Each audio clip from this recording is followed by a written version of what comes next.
What's going on, everyone? So Zach Lavine is an incredible talent, right? He is an absolute bucket. He's excellent off ball. His defense is actually better than people try to make it out to be.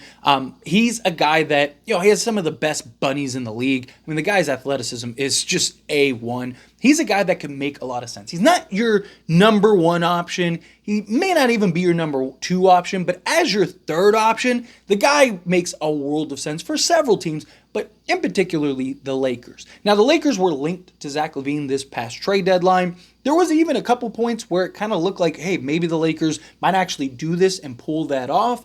Then there was the injury concerns, which is a concern, period, right? He's coming off of a surgery, which time no one really thought he had to get surgery. And then the Detroit Pistons rumors came along and he was like, right, I'm gonna go get some surgery, right? Which I thought was funny. But if he was willing to go, if the Lakers were going to trade for him, right, then I don't think that he would have went and done that. But the Lakers kind of backed out, said, you know what, never mind, let's go look at Dejounte Murray. And then that kind of fizzled. There was talks that Zach Lavine was really intrigued going to the Lakers, playing alongside LeBron James and Anthony Davis. I mean, Zach Lavine has expressed on several occasions the idea of playing with Anthony Davis and LeBron James in LA, hometown guy. I mean, he said it publicly, like in the Chicago Bulls locker room one time. So that is something that there is that connection.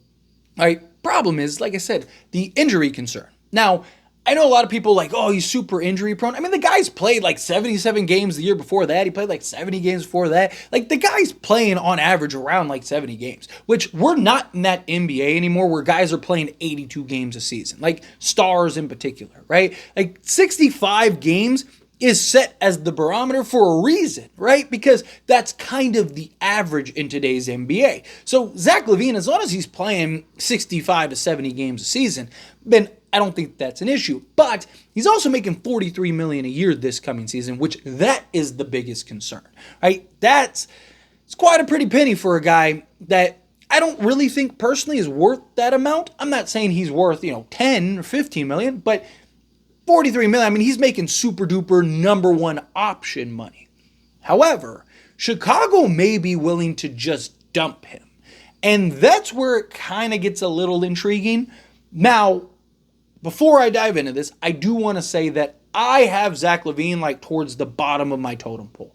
There are 15 other guys I'd rather the Lakers get outside of Zach Lavine. But to me, it boils down to how much would he cost? What would it take to get him? Can you maybe get something else, which we'll touch on here in a moment? And did the other options fall through, right? I'd even rather have Trae over Zach Lavine just because the long term, the age, I think that pairing with Anthony Davis would just make more sense long term, right? Donovan Mitchell, obviously. I even think that there's potential depending on the upgraded depth, I would even lean towards the Dejounte Murray route, right? Again, Zach Lavine is probably towards the bottom of the totem pole, but I do think you could do worse, and he does make a world of sense. Him as the third option alongside LeBron James and Anthony Davis, world of sense. But let's get into this report real quick. Now, this is a report from NBC Sports Chicago. So this isn't like a Laker report. This isn't anything. It's from NBC Sports Chicago. The Bulls' asking price for Zach Lavine has dropped significantly per KCJ Hoop. Both sides have increased desires on making a trade happen this offseason. With Lavine's market barely materializing, it appears Chicago might be willing to simply perform a salary dump deal. So, based on this report, again, from Chicago, the Chicago Bulls basically are just take him, right?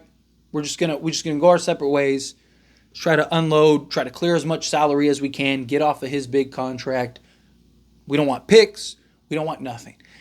That's where it kind of gets a little intriguing to me, right? Because if your options are, now, again, if you could get Donovan Mitchell, I'd go get Donovan Mitchell. But let's say Donovan Mitchell is out of the equation, right? And your option is Trae, Dejounte, which I do really like.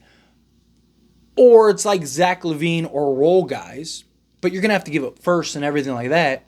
If you can go get Zach Lavine and not have to give up any picks, maybe even get, I don't think Chicago would give you a first, but like maybe you get a second or something, right? Or could you get some other asset? Right? Could you work it out to get maybe Ayo or Alex Caruso, right? Could you use Zach Lavine to leverage the Alex Caruso deal and not really have to give up anything? Or maybe just give up one first, right? Like what if you just gave up this year's pick?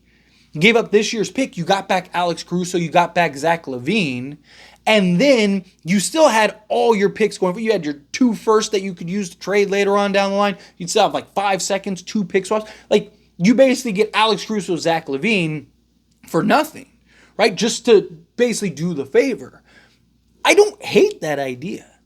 Now, the biggest problem is matching the salaries, right? So Zach Lavine is making 43 and some changes. Let's just round it up to 44 million. He's making 44 million. Alex Caruso this year, he's making 9.8, let's just say 10 million. So you need to get to $54 million in salary just to make that deal work.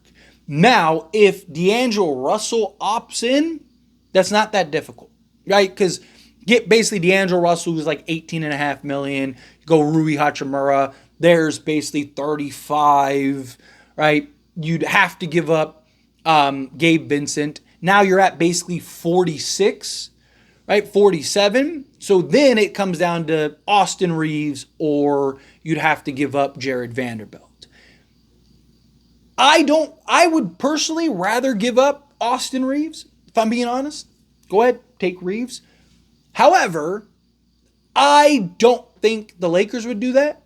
And reports are the Lakers would be willing to give up Jared Vanderbilt. So to me, the Lakers would probably prefer to give up and trade Jared Vanderbilt. However, if we get Alex Caruso in the deal, I'm not as opposed to getting rid of Jared Vanderbilt. I still would like to keep Jared Vanderbilt. Again, I just think Austin Reeves, you're getting Alex Caruso. I just go ahead, take Reeves type thing. But keep Reeves, trade Jared Vanderbilt. Because, again, the Lakers are going to do whatever they can to keep Reeves. So if we're being honest, Reeves is going to stay. Well, now, okay, you trade Jared Vanderbilt. You got the money. You got the salary. You basically have, which could be looked at as thin, but we'll get into this in a moment. You would have basically Austin Reeves, Zach Lavine, Alex Caruso, LeBron James, Anthony Davis. You still have Max Christie, Christian Wood, probably Cam Reddish, probably Taurean Prince. Right? So you're basically 9 deep. Can you get an Andre Drummond on a vet minimum, or maybe go get a Valanciunas, right? I don't think depth would be a concern, in my opinion. Right? I think at that point you're good. Couple things though. One, you are now very reliant on essentially 4 guys that don't have the best injury history, right? Again, Zach Lavine, I think, is a little overblown, but there are definitely still some concerns. Alex Caruso has had his injury concerns. LeBron James and Anthony Davis were incredibly healthy, but can they maintain that? Now, there is an argument. I mean, Zach Lavine, LeBron James, Anthony Davis, Alex Caruso, Austin Reeves, right? Austin Reeves is now your 4th option, right? Alex Caruso is one of the best on-ball defense players. He just got, I think 2nd team all-defense, right? And he shot 43% from three-point range. So you have shooting, right? If Austin Reeves can get back to being 38 to 40% from 3, now you basically have, between LeBron, Zach Lavine, Alex Caruso, and Austin Reeves, you essentially have, 4 38+% three-point shooters with Anthony Davis. I don't think depth would necessarily be an issue because, like I said, the only concern would just be the injury, right? Like, can everyone stay healthy? If everyone stays healthy, good luck. Watch out, because that is tough, right? Because now you actually have legit point of attack defense, can defend the best player with Alex Caruso, Austin Reeves, right? If he can kind of defend like he did in the Denver series, then he can kind of be another defensive guy. Zach Lavine actually has some pretty good defensive metrics, so he's a guy that has the athleticism. He just needs to buy in a little bit, right? LeBron is a bit concerned, but you also have Anthony Davis. I don't hate the idea when you start looking at things like that. And the biggest thing is, you'd still get to keep all of your future, right? So it's like you get Trae or you get Zach Lavine and Caruso and you keep all your picks.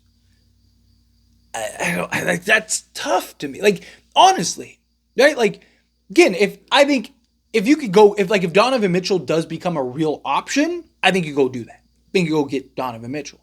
But outside of that, if your options are like Dejounte Murray or Alex Caruso, or sorry, Trae Young, right? I don't hate the idea of like, hey, we can keep everything. We just got to match salaries. Just ship everything out. Now, the concern and the issue would be if D'Angelo Russell ends up leaving, or you have to work something out to where you have to give him a new contract. The only way that this works, in my opinion, is if D'Lo opts in. If D'Lo opts in, now it becomes actually kind of easy to get there, right? And you could still keep Austin Reeves, which is what the Lakers want. Problem is that if D'Lo doesn't, then the only way to do that is you basically are trading Austin Reeves, Gabe Vincent, Rui Hachimura, Jared Vanderbilt, and salary filler, right? It just becomes a lot more difficult. But if D'Lo stays, well, now you can kind of unload all that, and you can keep Austin Reeves, which is what the Lakers want. And you might be able to keep all your picks, but even if you can't keep all your picks, even if you're just giving up the 17, I would do for Zach Lavine and Alex Caruso. I think that is more than fair, right? To me, though, if it's just Zach Lavine, I don't know if I'd do that. Like, to me, the key is like, hey, we're doing you a huge favor, right? Go trade him somewhere else. Because even if they do, like, to me, it'd be kind of play the Miami Knicks game where it's like, hey, if you can find another trade, go ahead and do it. Difference is like, it doesn't really matter if they do, if somebody does find a deal for him, where like in the Miami and the Knicks situation with Donovan Mitchell and Damian Lillard, it did matter, right? But for the Lakers, it doesn't. Like, it's like, we don't necessarily, like, it's just low risk, high reward at that point because we're getting him for essentially nothing. We're getting him for free, and we're getting Alex Caruso tacked on. That to me would be the deal breaker. If it's just Zach Lavine, I'd probably stay away. I'd probably just go get the depth, right? Because at that point, because again, then you're basically like, yes, you could do something like if D'Lo opts in, you could do like D'Lo, Rui, and like Gabe Vincent for Lavine, and you don't have to give up any picks or anything like that. Like, cool. But now, like, you aggregated salaries and with the new cap, it makes things more difficult. But to me, if you're getting Caruso and you're keeping Reeves, you're keeping your picks, you're getting Caruso, and you're getting Zach Lavine, you basically have your starting five, right? You have Max Christie, you have Christian Wood, you have probably Cam Reddish, probably have Taurean Prince. You just got to go get another big man. I think you're good at that point, right? I think you're fine. Like, good luck beating them. But anyway, as always, this is a discussion. I pass a question to you. Let me know your thoughts and opinions down in the comments below. What do you think? How do you feel? What are your thoughts? Do you like the idea of Zach Lavine and Alex Caruso, especially if you can get them for essentially nothing? Do you think no? Even then, even if they just say, here, you can have them, no, it's not worth it. Again, however you feel, whatever your thoughts are, I'd love to hear it. So let me know down in the comments below. That being said, if you haven't liked this video, hit that like button. Helps me a lot. It's me enjoy these types of videos, and I truly appreciate it. Not subscribe channel, hit that subscribe button. Turn on the bell notifications. Appreciate y'all. See you in the next one. Thank you.